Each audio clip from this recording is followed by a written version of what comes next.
ప్రియమైన సహోదరి సహోదరులకు యేసుక్రీస్తు నామములో శుభములు. దేవుని యొక్క మహిమ మీ మీద ప్రకాశించునుగాక. ఈరోజు దేవుడు మనకిచ్చిన మాట గలతీలకు రాసిన పత్రిక 4వ అధ్యాయము 15వ వచనం. మీరు చెప్పుకొనిన ధన్యత ఏమైనది? సఖ్యమైతే మీ కన్నులు ఊడబీకి నాకు ఇచ్చివేసి ఉందురని మీ పక్షమున సాక్ష్యం పలుకుచున్నాను. ఈ మాటలు పౌలు గారు గలతీ సంఘానికి తెలియజేస్తున్నట్లుగా మనము చూడగలం. గలతీయులు అన్యులుగా ఉన్నప్పుడు పౌలు తన సువార్తీకరణలో గలతీయుల్ని దర్శించి గలతీయులకి సువార్త చెప్పినట్టు మనము చూడగలం.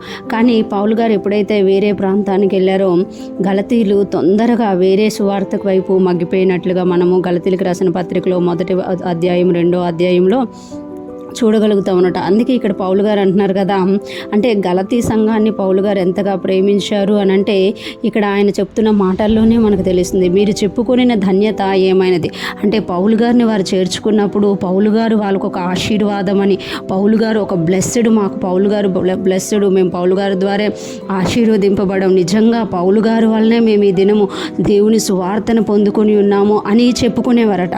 ఆ తర్వాత వచ్చేసరికి వాళ్ళు మారిపోవడం చూసి ఇక్కడ పౌలు గారు అంటున్నారు కదా, మీరు చెప్పుకున్న ధన్యత ఏమైనది? సఖ్యమైతే మీ కన్నులు ఊడబీకి నాకు ఇచ్చివేసి ఉందిరని మీ పక్షమున సాక్ష్యం పలుకుచున్నాను. అంటే పౌలు గారు సువార్త ప్రకటించినప్పుడు వాళ్ళు ఎంతగా పౌలు గారిని దేవుణ్ణి హత్తుకున్నారంటే వ్యర్థమైన వాటిని చూడకుండా, వ్యర్థమైన పనులు కన్నుల ద్వారా చేయకుండా ఉండడానికంట సఖ్యమైతే అంటే ఆ శోధనని జయించడానికి వారి కన్నులు కూడా ఊడబీకి వారికి ఇచ్చేసిందరు. అంతగా వారు పౌలు గారిని దేవుని హత్తుకున్నట్టుగా ఇక్కడ పౌలు గారు సాక్ష్యం పలుకుతున్నమాట. మీ పక్షమున సాక్ష్యమును పలుకుచున్నాను అంటున్నారు.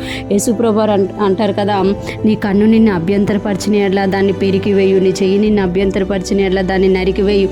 2 కన్నులు కలిగి పరలోక రాజ్యంలో నరకంలో పడడం కన్నా ఒక కన్ను కలిగి పరలోక రాజ్యంలో చేరుట ధన్యత అని యేసుప్రభు వారు చెప్పిన మాటలు పౌలు గారు గలతీయులకి తెలియజేస్తే గలతీయులు అంటే ఆ దినాల్లో అంత ఉద్రేకంగా అంత ఉజ్జీవంగా పౌలు గారిని వెంబడించారు. కానీ ఎప్పుడైతే పౌలు గారు వేరే ప్రాంతాలకు వెళ్ళిపోయి కొన్ని సంవత్సరాలు రాలేదో వెంటనే గలతీయులు వేరే యొక్క సువార్తకి, వేరే బోధకుల యొక్క మాటలకి లోబడిపోయి సువార్తకి విరోధంగా మారిపోయారంట. అంటే పౌలు గారిని ఇంతగా మీరు నన్ను హత్తుకున్నారు, నా బలహీనతలను కూడా సహించారు, అయినా మరలా మీరు ఎట్లా వెనక్కి వెళ్ళిపోయారు అని ఇక్కడ పౌలు గారు బాధపడుతూ రాస్తున్నట్టుగా మనం ఇక్కడ చూడగలం. ఈరోజు ఫ్రెష్ మనం వింటున్న ప్రతి ఒక్కరు జ్ఞాపకం చేసుకోవాలి.